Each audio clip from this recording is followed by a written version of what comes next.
La perdrix rouge est une espèce emblématique de nos régions.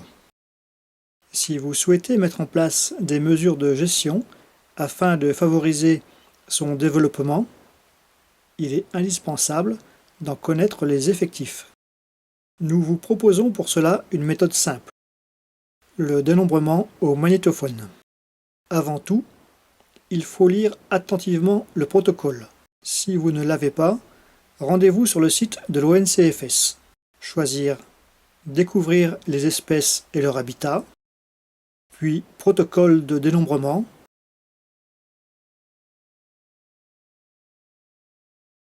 Perdrix et faisans, Protocole de suivi des populations de perdrix rouge. Vous y trouverez la façon de procéder en détail, les dates, heures et conditions météo à respecter. Sur le site, téléchargez également le champ de la perdrix rouge sur votre disque dur.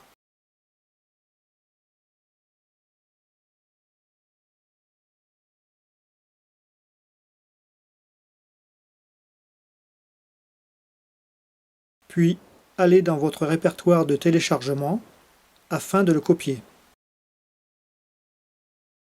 Après branchement de votre lecteur MP3, effectuez le transfert.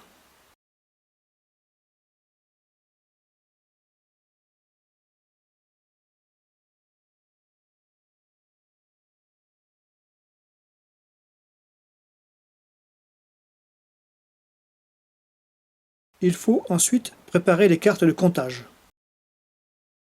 Tout d'abord, délimitez une surface correspondant à votre unité de gestion.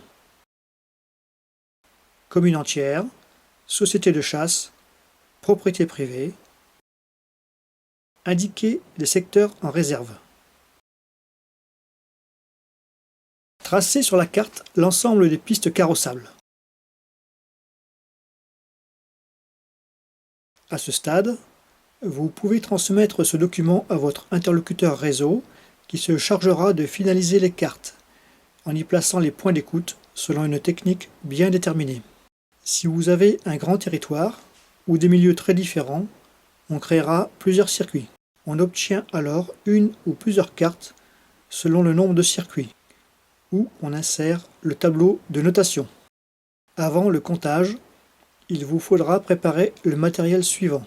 Un crayon de papier pour noter les observations, un haut-parleur, un petit tournevis cruciforme pour changer les piles du haut-parleur, un lecteur MP3 contenant le champ de la perdrix, un jeu de piles de rechange correspondant au matériel utilisé, le câble de raccordement, une lampe de poche, un jeu de 3 cartes pour les 3 répétitions comprenant les points d'écoute et le tableau récapitulatif. Ne pas oublier également de charger le lecteur MP3 la veille du dénombrement et de consulter la météo pour le lendemain car la vitesse du vent doit être inférieure à 20 km/h et il ne doit pas y avoir de fortes pluies. Pour cela, se rendre sur le site Free Météo. Rentrez le nom de la ville la plus proche, valider et confirmer. Sélectionnez 7 jours de météogramme.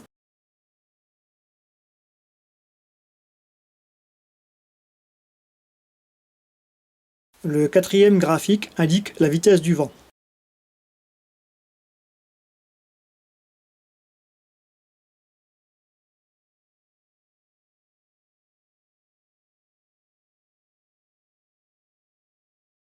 Il est possible également de choisir un jour précis, de demander les prévisions détaillées et obtenir les informations souhaitées, vent et précipitations. Pour les horaires du lever du soleil, on va sur le site de l'IMCCE. Sélectionnez éphéméride, puis lever des corps du système solaire. On indique la date de début, par exemple ici le 1er mars, le nombre de jours souhaités et le lieu.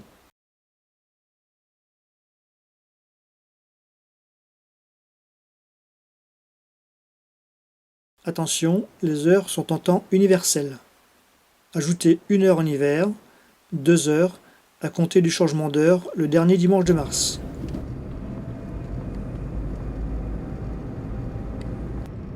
Le dénombrement débute 1 heure avant le lever du soleil. Il fait donc encore nuit.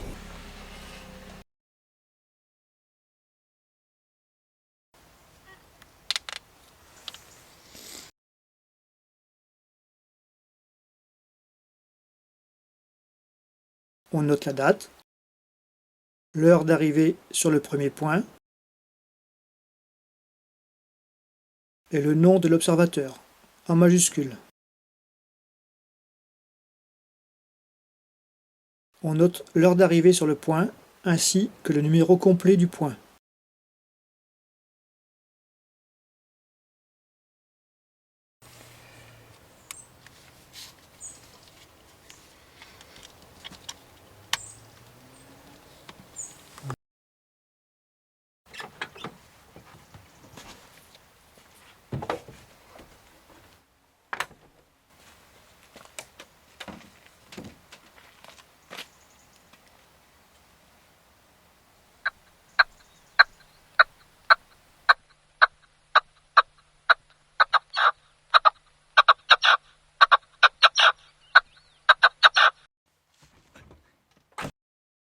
On se dirige ensuite vers le point suivant.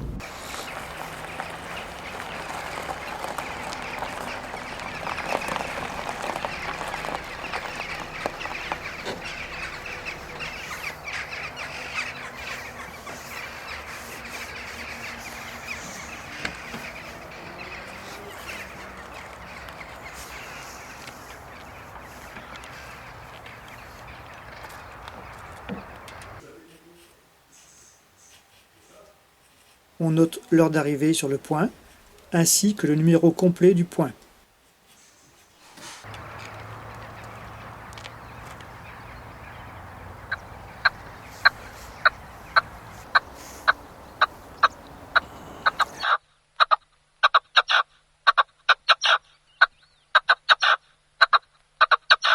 On débute toujours dans la même direction, par exemple vers l'avant du véhicule. La bande son dure 8 minutes et comporte 12 séquences de chant, séparées par un blanc sonore.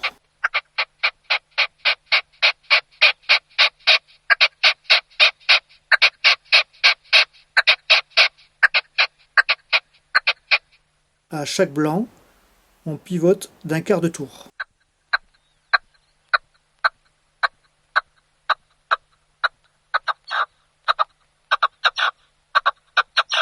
Sur chaque point, on réalise donc 3 tours complets, comme ceci.